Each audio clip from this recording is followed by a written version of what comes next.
നമസ്തേ. ഒരു പകൽ അരമണിക്കൂറിൽ സ്വാഗതം ടോപ്പ് 7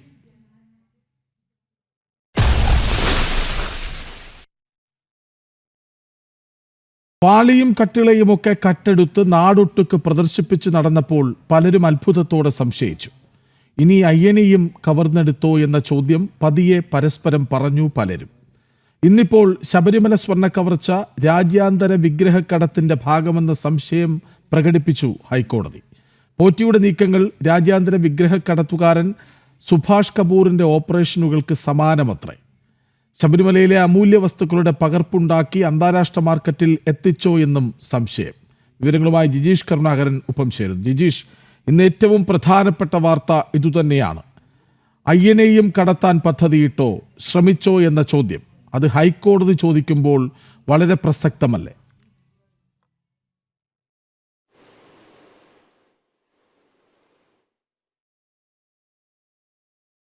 കോടതിയുടെ മുന്നിൽ വന്നിട്ടുള്ള നിർണായകമായ വസ്തുതകൾ ഇതുവരെയുള്ള അന്വേഷണ റിപ്പോർട്ട്, പ്രത്യേക അന്വേഷണ സംഘത്തിന്റെ അന്വേഷണ റിപ്പോർട്ട് അടക്കം പരിശോധിച്ചാണ് കോടതിക്ക് ഇത്തരത്തിലുള്ള ഒരു നിരീക്ഷണത്തിലേക്ക് എത്താൻ തോന്നിയത്. അല്ലെങ്കിൽ അത്തരത്തിലുള്ള നിരീക്ഷണങ്ങൾ കോടതി നടത്തുകയും പരാമർശങ്ങൾ നടത്തുകയും എല്ലാം ചെന്നത് അത് ഏറ്റവും പ്രധാനമാണ്. കാരണം രാജ്യാന്തര വിഗ്രഹക്കടത്തിന്റെ ഭാഗമായിട്ടാണോ ഈ ഒരു സ്വർണ്ണ കവർച്ച നടന്നത് എന്ന് സംശയിക്കണം എന്ന് പറയുമ്പോൾ എത്രമാത്രം അതിൽ ബന്ധപ്പെട്ടിട്ടുണ്ട് രാജ്യാന്തര കള്ളക്കടത്ത് സംഘങ്ങളുടെ സാധ്യതകളെ എല്ലാം കോടതി മനസ്സിലാക്കുന്നുണ്ട് എന്ന് തന്നെയാണ് ഇതിൽ നിന്ന് വ്യക്തമാകുന്നത്. രാജ്യാന്തര വിഗ്രഹക്കടത്തുകാരന്റെ കവർച്ചാ രീതികളുമായി എല്ലാ തരത്തിലുള്ള സാമ്യങ്ങളും കോടതി ഇതിന് മനസ്സിലാക്കുകയും ചെയ്യുന്നുണ്ട്. ഈ അന്വേഷണ റിപ്പോർട്ടുകൾ വിശദമായി അപഗ്രഥിച്ച് തന്നെയാണ് കോടതി ഓരോ നിരീക്ഷണവും പറയുകയും ഓരോ കാര്യവും വ്യക്തമാക്കുകയും എല്ലാം തന്നെ ചെയ്തിട്ടുള്ളത്. ദ്വാരപാലക ശില്പങ്ങളിലെ സ്വർണ്ണപ്പാളിയുടെ പകർപ്പ് എടുക്കാൻ അനുമതി നൽകിയതിലടക്കം ദുരൂഹതയുണ്ട്. ഉണ്ണികൃഷ്ണൻ പോറ്റിക്ക് അത് ദേവസ്വം ബോർഡ് അനുമതി നൽകിയതിലടക്കമുള്ള കാര്യങ്ങൾ കോടതി ചൂണ്ടിക്കാണിക്കുന്നുണ്ട്. ഈ പകർപ്പെടുത്ത് ആ പകർപ്പ് രാജ്യാന്തര മാർക്കറ്റിൽ എത്തിച്ച് വൻ വിലയ്ക്ക് വിൽക്കുക എന്ന് പറയുമ്പോൾ അത് വിഗ്രഹ കവർച്ച സംഘങ്ങൾ ചെയ്തിരുന്ന അതേ രീതിയിലുള്ള അതേ മാർഗങ്ങൾ തന്നെയാണ് അവലംബിക്കാൻ ഉദ്ദേശിച്ചിരുന്നത്, അല്ലെങ്കിൽ അവലംബിച്ചത് എന്ന് തന്നെയാണ് മനസ്സിലാക്കേണ്ടത്. അതുകൊണ്ട് തന്നെയാണ് വിശദമായ ഒരു അന്വേഷണം ഇക്കാര്യത്തിൽ വേണമെന്ന് പറയുന്നത്. സമഗ്രമായി തയ്യാറാക്കിയ പദ്ധതി അനുസരിച്ചായിരുന്നു ഓരോ കാര്യങ്ങളും മുന്നോട്ട് നീക്കിയത് എന്ന കാര്യം കോടതി പറയുന്നുണ്ട്. അവിടെയാണ് സുഭാഷ് കപൂറിന്റെ പേരെടുത്ത് പറഞ്ഞുകൊണ്ട്, കാരണം കോടതി സമാനമായ വിഗ്രഹക്കടത്തുകളുടെ എല്ലാം കാര്യങ്ങൾ പരാമർശിച്ച് കാര്യങ്ങളെക്കുറിച്ച് സൂക്ഷ്മമായി തന്നെ അത്തരം കാര്യങ്ങൾ പഠിച്ചിരുന്നു. അത് ഏത് രീതിയിലാണ് ആ കവർച്ചകൾ, പ്രമാദമായ പല കേസുകളിലും പ്രമാദമായ കുറ്റവാളികൾ അത്തരം കുറ്റകൃത്യങ്ങൾ നടത്തിയിട്ടുള്ളത്, ക്ഷേത്ര കവർച്ചകൾ നടത്തിയിട്ടുള്ളത്, വിഗ്രഹ കവർച്ചകൾ നടത്തിയിട്ടുള്ളത്, രാജ്യാന്തര വിഗ്രഹ മോഷണങ്ങൾ നടത്തിയിട്ടുള്ളത് എന്നെല്ലാം കോടതി പരിശോധിച്ചു. ആ പരിശോധനയുടെ അടിസ്ഥാനത്തിലാണ് കോടതി അത് കുപ്രസിദ്ധ രാജ്യാന്തര വിഗ്രഹ കടത്തുകാരൻ സുഭാഷ് കപൂറിന്റെ പദ്ധതികളുമായി ഉണ്ണികൃഷ്ണൻ പോറ്റിയുടെ നീക്കങ്ങൾക്ക് സാമ്യമുണ്ട് എന്ന് ഈ ദേവസ്വം ബെഞ്ച് നിരീക്ഷിക്കുകയും ചെയ്തിരിക്കുന്നത്. മാത്രമല്ല ഈ 98-99 കാലത്ത് സ്വർണം പൂശിയ വിജയമല്യ സ്വർണം പൂശി നൽകിയ പാളികൾ, വാദിപ്പാളികൾ അത് കടത്തിയോ എന്ന സംശയവും കൂടി കോടതി പ്രകടിപ്പിക്കുന്നുണ്ട്. കാരണം ആ പാളികൾ കാണാതായി, അതിനുശേഷം അതിൻ്റെ പകർപ്പ് അല്ലെങ്കിൽ അതിൻ്റെ ഒരു രൂപമെന്ന് തോന്നാവുന്ന വാതിൽപ്പാളികൾ പിന്നീട് അവിടെ നിന്ന് ലഭിച്ചു. എന്നാൽ അത് യഥാർത്ഥ വാതിൽപ്പാളികളാണോ എന്ന സംബന്ധിച്ച് സംശയങ്ങൾ ഇപ്പോഴും നിലനിൽക്കുന്നുണ്ട്. 24 കാരറ്റിൻ്റെ സ്വർണം പൂശിയ വാതിൽപ്പാളിയായിരുന്നു പിന്നീട് കണ്ടെത്തിയത്. അത് അഷ്ടാഭിഷേകം കൗണ്ടറിന് സമീപത്താണ് കണ്ടെത്തിയത്. അത് യഥാർത്ഥ സ്വർണ്ണപ്പാളികൾ തന്നെയാണോ, അത് വിജയമല്യ നൽകിയത് തന്നെയാണോ എന്നത് സംബന്ധിച്ച് വിശദമായ ഒരു അന്വേഷണം വേണമെന്ന ഒരു നിർദ്ദേശം കൂടി കോടതി നൽകിയിട്ടുണ്ട്. അങ്ങനെ അടിമുടി ദുരൂഹതകൾ തന്നെയാണ് കോടതി ഇവിടെ എല്ലായിടത്തും തന്നെ കാണുന്നത്. 2019 ഉണ്ണികൃഷ്ണൻ പോറ്റി പൊതിഞ്ഞു നൽകി കൊണ്ടുവന്ന് സ്ഥാപിച്ചത് യഥാർത്ഥ വാതിൽ പാളികൾ തന്നെയാണോ എന്ന സംശയം കോടതി ആവർത്തിച്ച് ഇവിടെയും പ്രകടമാക്കിയിട്ടുണ്ട്. അന്വേഷണ റിപ്പോർട്ട് പരിശോധിച്ചുകൊണ്ട് ദേവസ്വം ബോർഡിന്റെ മിനിറ്റ്സ് പരിശോധിച്ചപ്പോഴും അടിമുടി ക്രമക്കേടാണ് ഈ കോടതിക്ക് ദേവസ്വം ബെഞ്ചിന് കണ്ടെത്താൻ കഴിഞ്ഞത്. ആ മിനിറ്റ്സ് പരിശോധിച്ച ശേഷം കോടതി വലിയ തോതിലുള്ള വിലോപങ്ങൾ ഒപ്പം തന്നെ അതിൽ ക്രമക്കേടുകളെല്ലാം തന്നെ കണ്ടെത്തുകയും ചെയ്തു. കവർച്ചയുമായി ബന്ധപ്പെട്ട് അഴിമതി നിരോധന നിയമപ്രകാരമുള്ള കുറ്റകൃത്യം നിലനിൽക്കുമോ എന്ന കാര്യം കോടതി ചോദിക്കുകയും ചെയ്തിട്ടുണ്ട്. അത്തരം കാര്യങ്ങൾ പരിശോധിക്കേണ്ടതുണ്ട്. ഉണ്ണികൃഷ്ണൻ പോറ്റിക്ക് സ്വർണം പൂശാൻ നൽകാത്ത പാളികളും ശാസ്ത്രീയ പരിശോധനയ്ക്ക് വിധേയമാക്കണം എന്ന കാര്യം കൂടി കോടതി ഉത്തരവിട്ടതിന്റെ രാജ്യാന്തര വിഗ്രഹക്കടത്തിന്റെ ഭാഗമെന്ന സംശയം പ്രകടിപ്പിക്കുകയാണ് ഹൈക്കോടതി. വിവരങ്ങൾ നൽകുകയായിരുന്നു ജിജീഷ് കരുണാകരൻ. അവിടെ ഒന്നും തീർന്നില്ല.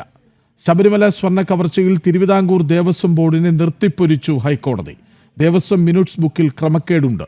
നിലവിലെ വാതിൽപ്പാളി യഥാർത്ഥമാണോ എന്ന സംശയമുണ്ട്. ദ്വാരപാലക പാളി ഇക്കഴിഞ്ഞ സെപ്റ്റംബറിൽ കടത്തിയ സമയത്ത് മിനിറ്റ്സ് ബുക്കിൽ രേഖപ്പെടുത്തിയിട്ടില്ല. സ്വർണ്ണ കവർച്ചയിൽ അഴിമതി നിരോധന നിയമപ്രകാരം അന്വേഷണം നടത്തണമെന്നാണ് ഇടക്കാല ഉത്തരവ്. ശബരിമല സ്വർണ്ണക്കവർച്ച കേസിൽ പ്രത്യേക അന്വേഷണ സംഘം സമർപ്പിച്ച ഇടക്കാല റിപ്പോർട്ട് പരിശോധിച്ച ശേഷമാണ് തിരുവിതാംകൂർ ദേവസ്വം ബോർഡിനെതിരായ ഹൈക്കോടതിയുടെ വിമർശനങ്ങൾ. 2025 ജൂലൈ 28 വരെയുള്ള ദേവസ്വം ബോർഡ് മിനിറ്റ്സ് ബുക്കിൽ ക്രമക്കേടുണ്ട്.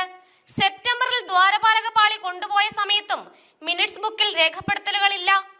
ദ്വാരപാലക ശില്പങ്ങളുടെയും വാതിലിന്റെയും പകർപ്പ് സൃഷ്ടിക്കാനായി അളവെടുക്കാൻ നന്ദൻ എന്ന ആശാരിയെ പോറ്റി നിയോഗിച്ചു. ദ്വാരപാലക ശില്പപ്പാളിയും വാതിൽപ്പാളിയും ഇളക്കി മാറ്റിയാണ് നന്ദൻ അളവെടുത്തത്. നട തുറന്നിരുന്ന സമയത്ത് കീഴ്ശാന്തിമാരുടെ സഹായത്തോടെ സ്വർണ്ണ വാതിൽപ്പാളിയുടെ അളവെടുത്തു. നിയമവിരുദ്ധമായിട്ടാണ് ദേവസ്വം ബോർഡ് അധികൃതർ ഉണ്ണികൃഷ്ണൻ പോറ്റിക്ക് ഇത്തരത്തിൽ അനുമതി നൽകിയതെന്നും ഹൈക്കോടതി ചൂണ്ടിക്കാട്ടി. ദേവസ്വം ബോർഡ് ഉദ്യോഗസ്ഥർ ഉണ്ണികൃഷ്ണൻ പോറ്റിയുമായി ചേർന്ന് ശബരിമല കേന്ദ്രീകരിച്ച് സംശയകരമായ പ്രവർത്തനങ്ങൾ നടത്തി. വിശ്വാസ്യതയില്ലാത്ത പോറ്റിയെ ദേവസ്വം ഉദ്യോഗസ്ഥർ വിശ്വസിച്ചത് എന്തിന്? ചെന്നൈയിലെത്തിയ സമയത്ത് ദേവസ്വം ഉദ്യോഗസ്ഥർ പോറ്റിയുടെ ആതിഥ്യം സ്വീകരിച്ചോ എന്നും ചോദിച്ച കോടതി ഇക്കാര്യം അന്വേഷിക്കണമെന്നും ആവശ്യപ്പെട്ടു. 2025 സെപ്റ്റംബറിൽ സ്വർണ്ണപ്പാളികൾ അറ്റകുറ്റപ്പണിക്ക് കൊണ്ടുപോകാൻ അടിയന്തര സാഹചര്യം ദേവസ്വം ബോർഡ് കെട്ടിച്ചമച്ചു. ഹൈക്കോടതി ഉത്തരവും ദേവസ്വം മാനുവലും ബോർഡ് അധികൃതർ ബോധപൂർവം ലംഘിച്ചു. ക്ഷേത്ര സ്വത്തുക്കൾ സംരക്ഷിക്കാൻ ബാധ്യതയുള്ള തിരുവിതാംകൂർ ദേവസ്വം ബോർഡ് ഉത്തരവാദിത്തത്തിൽ വീഴ്ച വരുത്തി. ശബരിമലയിലെ സ്വത്ത് സംരക്ഷിക്കാൻ ഹൈക്കോടതി പ്രതിജ്ഞാബദ്ധമാണെന്നും ദേവസ്വം ബെഞ്ച് മുന്നറിയിപ്പ് നൽകി. ശബരിമല സ്വർണ്ണക്കവർച്ച കേസ് അഴിമതി നിരോധന നിയമത്തിന്റെ പരിധിയിൽ വരുമെന്നും അഴിമതി നടന്നിട്ടുണ്ടോ എന്ന് പ്രത്യേക സംഘം അന്വേഷിക്കണമെന്നും ഹൈക്കോടതി നിർദ്ദേശിച്ചു. നിലവിലുള്ള ശ്രീകോവിലിന്റെ വാതിൽ യഥാർത്ഥമാണോ എന്ന കാര്യത്തിൽ സംശയം ഉന്നയിച്ച കോടതി ഇക്കാര്യം പരിശോധിക്കണമെന്നും വ്യക്തമാക്കി. വഴിപാടിന്റെ പേരിൽ കരുതിക്കൂട്ടി കളവ് നടത്തിയ പോറ്റിക്ക് ദേവസ്വം ഉദ്യോഗസ്ഥർ ഒത്താശ ചെയ്തു. ശബരിമലയിലെ മറ്റ് അമൂല്യ വസ്തുക്കൾ പുറത്തേക്ക് കടത്തിയിട്ടുണ്ടോ എന്ന സംശയവും ഉന്നയിച്ച കോടതി സ്വർണ്ണക്കവർച്ചയ്ക്കപ്പുറം അന്വേഷണം നടത്തേണ്ടതല്ലേ എന്നും കൂട്ടിച്ചേർത്തു. SIT അന്വേഷണം ശരിയായ ദിശയിലെന്ന് നിരീക്ഷിച്ച ഡിവിഷൻ ബെഞ്ച് ശബരിമല സ്പെഷ്യൽ കമ്മീഷണറുടെ റിപ്പോർട്ടിന്റെ അടിസ്ഥാനത്തിൽ സ്വമേധയാ സ്വീകരിച്ച ഹർജിയിലെ തുടർ നടപടികൾ അവസാനിപ്പിച്ചു. പകരം സ്വമേധയാ സ്വീകരിച്ച പുതിയ ഹർജി ഹൈക്കോടതി 3 ആഴ്ചയ്ക്ക് ശേഷം പരിഗണിച്ച് നടപടികൾ തുടരും. ജനം, കൊച്ചി. ശബരിമല സന്നിധാനത്തെ പഴയ വാതിലിന് എന്തു സംഭവിച്ചുവെന്ന് ഇപ്പോൾ സംശയമുണ്ടെന്ന് ദാരുശില്പി എളവള്ളി നന്ദൻ. പഴയ വാതിലിൽ കേടുപാടുണ്ടെന്ന് പറഞ്ഞാണ് ഉണ്ണികൃഷ്ണൻ പോറ്റി വിളിപ്പിച്ചത്. വാതിലിന്റെ പണി നടന്നത് ബംഗളൂരുവിൽ, ചെമ്പിന്റെ പണി ഹൈദരാബാദിൽ മറ്റൊരു സംഘമാണ് ചെയ്തതെന്നും നന്ദൻ പറഞ്ഞു. പഴയ ഡോറ് പുതിയതാക്കി പണിയണം, അതിന് കേടുപാടുണ്ട്, എലി കടക്കുന്നുണ്ടെന്ന് പറഞ്ഞിട്ടാണ് എന്നെ ഏൽപ്പിക്കുന്നത്. അതാദ്യം ഈ കാര്യം പറയണത് ബാംഗ്ലൂർ ജലഹല്ലി അയ്യപ്പ ക്ഷേത്രത്തിലെ മുൻ മേൽശാന്തി GSN പോറ്റി, അദ്ദേഹമാണ് എന്നെ വിളിച്ചത്. ഇങ്ങനെ ശബരിമലയിൽ ഒരു സ്വർണ്ണവാതിൽ പുതിയതായിട്ട് ഉണ്ടാക്കണം, നന്ദന ഇൻട്രസ്റ്റ് ഉണ്ടോ ചോദിച്ചു. അപ്പോൾ ഞാൻ പറഞ്ഞു എന്തായാലും വലിയ അഭിമാനമായിട്ടുള്ള കാര്യമുള്ളൂ, തീർച്ചയായിട്ടും ചെയ്യാമെന്നൊക്കെ പറഞ്ഞു. അപ്പോൾ നിങ്ങളൊരാൾ ബന്ധപ്പെടുന്നു പറഞ്ഞു. അങ്ങനെയാണ് ഉണ്ണികൃഷ്ണൻ പോറ്റി വിളിക്കണത്. അങ്ങനെ ഉണ്ണികൃഷ്ണൻ പോറ്റി വിളിച്ചിട്ട് ഇങ്ങനെ ഒരു ഡോർ ചെയ്യണമെന്ന് പറഞ്ഞു.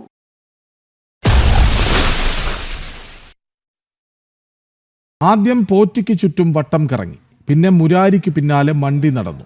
സുധീഷ് കുമാറിനെ പിടികൂടിയതോടെ വാസുവിലേക്ക് വഴിവെട്ടി. ഇനി വാസുവിനെ അറസ്റ്റ് ചെയ്യാതെ പറ്റില്ലെന്ന അവസ്ഥയായി SIT സംഘത്തിന്. സ്വർണം ചെമ്പാക്കിയതിൽ വാസുവിന് പങ്കുണ്ടെന്നാണ് കണ്ടെത്തൽ. ഒറ്റയ്ക്കും സുധീഷിനൊപ്പം ഇരുത്തിയും ചോദ്യം ചെയ്യേണ്ടി വരും അന്വേഷണ സംഘത്തിന്. ശബരിമല സ്വർണ്ണക്കവർച്ച കേസിൽ അതീവ നിർണായക ഘട്ടത്തിലേക്ക് കടക്കുകയാണ് പ്രത്യേക അന്വേഷണ സംഘം. 2 തവണ ദേവസ്വം കമ്മീഷണറും 1 തവണ ദേവസ്വം ബോർഡ് പ്രസിഡന്റുമായിരുന്ന വാസുവിനെ ഉടൻ അറസ്റ്റ് ചെയ്യാനാണ് SIT സംഘത്തിന്റെ തീരുമാനം. ശബരിമലയിലെ സ്വർണ്ണപ്പാളികളെ ചെമ്പാക്കി മാറ്റിയതിൽ വാസുവിന് വ്യക്തമായ പങ്കുണ്ടെന്ന് കോടതിയിൽ സമർപ്പിച്ച ഇടക്കാല റിപ്പോർട്ടിൽ വ്യക്തമാക്കുന്നു. കട്ടിളപ്പാളി കേസിൽ 3ാം പ്രതിസ്ഥാനത്താണ് വാസുവിന്റെ പേരുള്ളത്. അറസ്റ്റ് വേണ്ടിവരുമെന്ന് പ്രത്യേക അന്വേഷണ സംഘം സർക്കാരിനെയും അറിയിച്ചിട്ടുണ്ട്. കസ്റ്റഡിയിലെടുത്ത് വിശദമായി ചോദ്യം ചെയ്യേണ്ടി വരുമെന്നാണ് അന്വേഷണ സംഘം സർക്കാരിനെ അറിയിച്ചത്. 2019 ദേവസ്വം കമ്മീഷണറായിരുന്ന കാലത്താണ് വാസു സ്വർണ്ണക്കവർച്ചയിൽ നിർണായക പങ്ക് വഹിച്ചത്. മാസങ്ങൾക്ക് ശേഷം ദേവസ്വം ബോർഡ് പ്രസിഡന്റായ വാസു സ്വർണ്ണക്കവർച്ച കേസിൽ പ്രതിയായ മുൻ ശബരിമല എക്സിക്യൂട്ടീവ് ഓഫീസർ സുധീഷ് കുമാറിനെ പേഴ്സണൽ അസിസ്റ്റന്റാക്കി നിയമിക്കുകയും ചെയ്തിരുന്നു. സ്വർണ്ണക്കൊള്ള കേസിൽ പ്രതികളായ ഇരുവർക്കും 2019 സംഭവങ്ങൾക്ക് പിന്നാലെ ബോർഡിന്റെ തന്ത്രപ്രധാനമായ എല്ലാ ഫയലുകളും കൈകാര്യം ചെയ്യാൻ കഴിഞ്ഞിരുന്നുവെന്നതിനാൽ ഈ നടപടിയും സംശയനിഴലിലാണ്. യുവതീ പ്രവേശന വിവാദ സമയത്ത് ശബരിമലയിൽ സർക്കാർ നയങ്ങൾ നടപ്പിലാക്കിയ ഉദ്യോഗസ്ഥർ എന്ന നിലയിൽ വാസുവിന്റെ അറസ്റ്റ് ഉണ്ടാകുന്നത് ഇടത് സർക്കാരിനും തിരിച്ചടിയാകും. ജനം, തിരുവനന്തപുരം.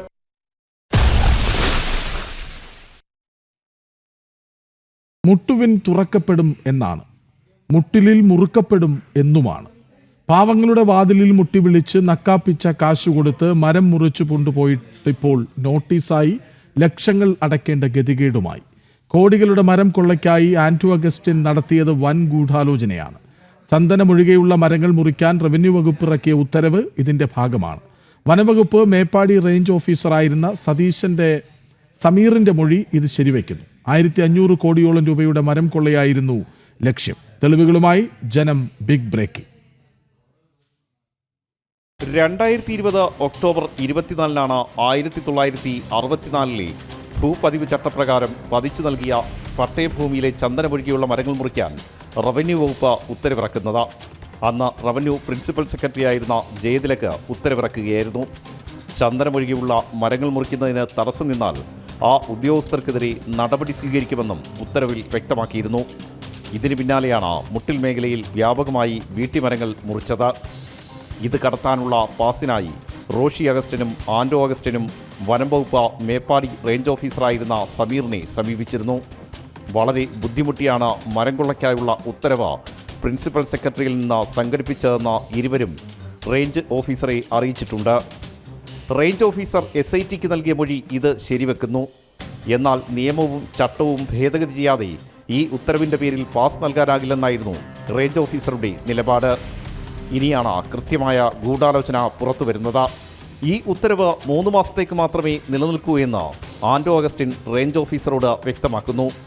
ഈ കാലയളവിൽ തങ്ങൾ കണ്ടുവച്ച 3000 വീട്ടിമരങ്ങൾ മുറിക്കാൻ അനുവദിക്കണമെന്നും ആന്റോ ആവശ്യപ്പെടുന്നതായി റേഞ്ച് ഓഫീസർ മൊഴി നൽകി. മാത്രമല്ല, ഈ ഉത്തരവിറക്കാൻ പലതവണ സെക്രട്ടേറിയറ്റിൽ പോയി പല ഉദ്യോഗസ്ഥരെയും കണ്ടതായും ആന്റോ പറഞ്ഞിരുന്നു. മുട്ടിൽ മരംകൊള്ളയിൽ നടന്നത് സെക്രട്ടേറിയറ്റ് മുതൽ തുടങ്ങിയ വൻ ഗൂഢാലോചനയാണെന്ന് ഇതിലൂടെ പകൽ പോലെ വ്യക്തമാവുകയാണ്. 1500 കോടി രൂപയുടെ വീട്ടിമരങ്ങൾ മുറിച്ചു കടത്താനായിരുന്നു അഗസ്റ്റിൻ സഹോദരങ്ങൾ ലക്ഷ്യമിട്ടത്. കൽപ്പറ്റയിലെ ഈ ജില്ലാ കളക്ടറുടെ ആസ്ഥാനം മുതൽ അങ്ങ് സെക്രട്ടേറിയറ്റ് വരെ നീളുന്നതാണ് മുട്ടിൽ മരംകൊള്ളയിലെ ഗൂഢാലോചന. അഗസ്റ്റിൻ സഹോദരന്മാർ വിരിച്ച വലയിൽ ഉന്നതർ വരെ കുടുങ്ങിയപ്പോൾ പെട്ടുപോയത് സാധാരണക്കാരാണ്. കൽപ്പറ്റയിൽ നിന്നും ക്യാമറമാൻ അനീഷ് കാട്ടാക്കടയ്ക്കൊപ്പം R. രാജീവ്, ജനം.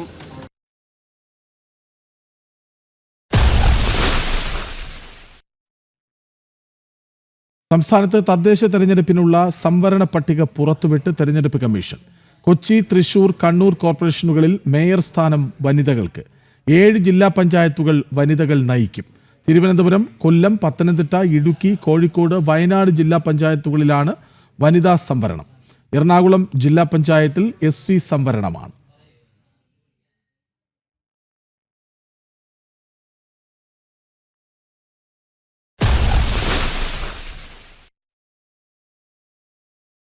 ബീഹാർ നാളെ വോട്ടിടുകയാണ്. ഒന്നാം ഘട്ടത്തിൽ 121 മണ്ഡലങ്ങൾ പോളിംഗ് ബൂത്തിലേക്ക് നടക്കും. വലിയ ആത്മവിശ്വാസത്തിലാണ് NDA. ദേശീയതലത്തിൽ രാഹുലാണ് നയിക്കുന്നതെങ്കിൽ കോൺഗ്രസ് ഇനി അധിക കാലം ഉണ്ടാകില്ലെന്ന് ബീഹാർ BJP സംസ്ഥാന അധ്യക്ഷൻ ഡോക്ടർ ദിലീപ് ജയ്സ്വാൾ പറയുന്നു. ബീഹാറിലെ ജനങ്ങൾ RJDയുമായുള്ള യഥാർത്ഥ മുഖം കണ്ടതാണ്. ജംഗിൾ രാജിലേക്ക് തിരിച്ചു പോകാൻ അവർ ഒരിക്കലും ആഗ്രഹിക്കുന്നില്ലെന്നും ദിലീപ് ജയ്സ്വാൾ പട്നയിൽ ജനം TVയോട് പറഞ്ഞു.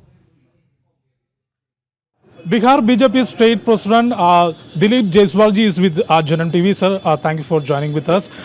First phase election is coming up. पूरा NDA BJP का प्रचार लहर बिहार में पूरा कैसा चल रहा है? Bharatiya Janata party and NDA गठबंधन are doing well, and Bharatiya Janata Party especially depends on the organization and the Karyakarta workers party.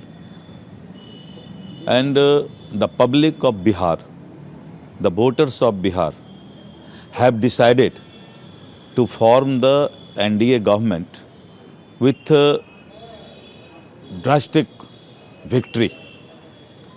बहुत ज़्यादा 2/3 बहुमत से NDA की सरकार बनेगी और यहाँ के voters have already decided. And sir, what about Mahagathbandhan? Did they make any challenge to NDA this time? Actually, we are saying the new name of Mahagathbandhan, that is Mahalathbandhan. And they are fighting to each other in their Gathbandhan or the parties.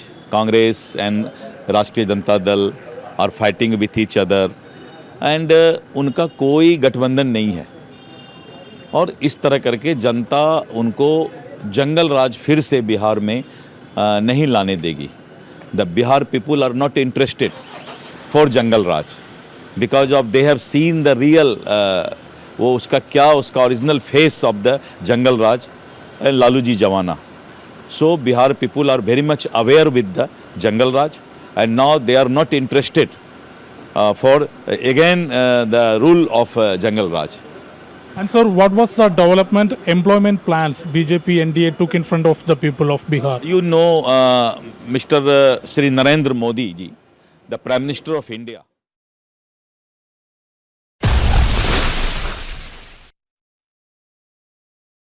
US-ലെ ഏറ്റവും ജനസംഖ്യാ നഗരമായ ന്യൂയോർക്കിന്റെ മേയറായി Indian വംശജൻ democratic പാർട്ടിയിൽ നിന്നും സോഹ്റാൻ മംദാനിയാണ് പുതിയ mayor. New York മുൻ governor Andrew കോമയോയാണ് 33-കാരനായ Mamdani തോൽപ്പിച്ചത്. കുടിയേറ്റ നഗരമായ ന്യൂയോർക്കിനെ ഇതാദ്യമായി ഒരു കുടിയേറ്റക്കാരൻ നയിക്കും.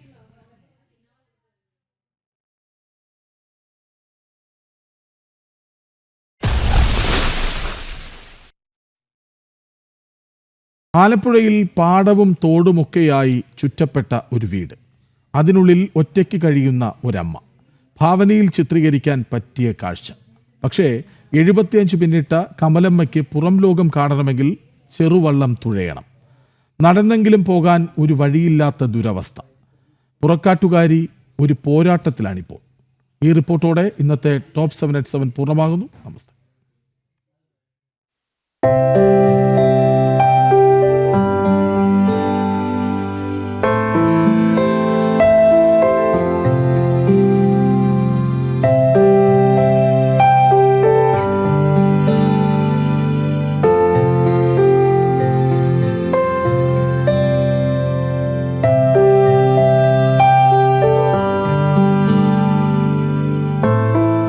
ഇതാണ് കമലമ്മയുടെ ഇന്നത്തെ ദുർഘട യാത്രാപാത.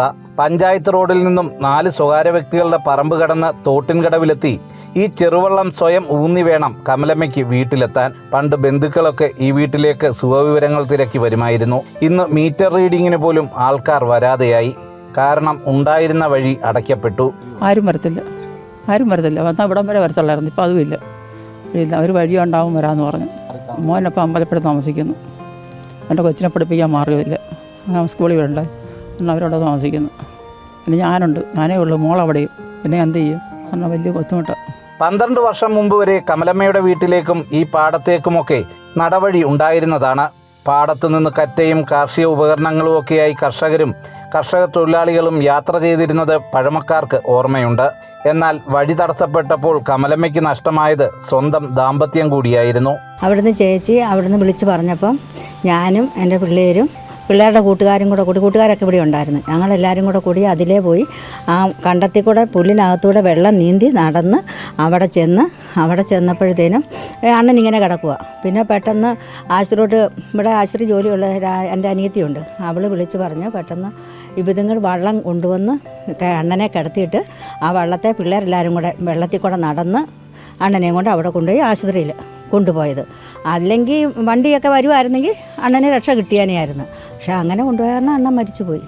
പഞ്ചായത്ത് മുതൽ മുഖ്യമന്ത്രി വരെയും പരാതി നൽകിയപ്പോൾ ഉറപ്പുകളേറെ ലഭിച്ചു. വഴി മാത്രം തുറന്നു കിട്ടിയില്ല. ഈ അവഗണനയ്ക്ക് പരിഹാരം മാത്രമാണ് ഇന്ന് ഈ വൃദ്ധ ആവശ്യപ്പെടുന്നത്. 12 വർഷമായി വഴി കിടക്കുന്നത്. മനുഷ്യാവശ്യത്തിന് ഓർഡർ 2014 കിട്ടിയായിരുന്നു. ആ ഓർഡർ കൊണ്ട് കൊടുത്തിട്ട് ഇവരാരും തന്നില്ല. ഇപ്പോൾ അത് കലക്ട്രേറ്റിൽ കൊണ്ട് കൊടുത്തിട്ടുണ്ട്. എന്നിട്ട് കലക്ട്രേറ്റിൽ നിന്നത് ആരോഗ്യത്തോട്ട് അയച്ചിട്ടുണ്ട്. എന്നിട്ട് എനിക്കിത് കിട്ടുന്നില്ല. ഇവർ തരാമെന്ന് പറഞ്ഞാൽ ആരും തരുന്നില്ല. അപ്പോൾ എൻ്റെ മുഖ്യമന്ത്രിയുടെ ഓർഡർ ഉണ്ടായിരുന്നു. മുഖ്യമന്ത്രി എനിക്ക് സമ്മതപത്രം മേടിച്ചുകൊണ്ട് ചെയ്യാൻ പറഞ്ഞു. എന്നിട്ട് പ്രസിഡന്റ് തന്നിട്ടില്ല. പഞ്ചായത്ത് തെരഞ്ഞെടുപ്പിന് മുമ്പ് വഴി ശരിയാക്കുമെന്നാണ് പുന്നപ്ര തെക്ക് പഞ്ചായത്ത് പ്രസിഡന്റ് സുദർശനൻ തരുന്ന വാക്ക്. എന്നാൽ 12 വർഷമായി കേൾക്കുന്ന ഈ വാഗ്ദാനം പാലിക്കപ്പെടുമെന്ന വിശ്വാസം ആർക്കുമില്ല. ക്യാമറാമാൻ സുമേഷ് പുന്നമടയ്ക്കൊപ്പം സുധീഷ് ഗോപാൽ, ജനം, ആലപ്പുഴ.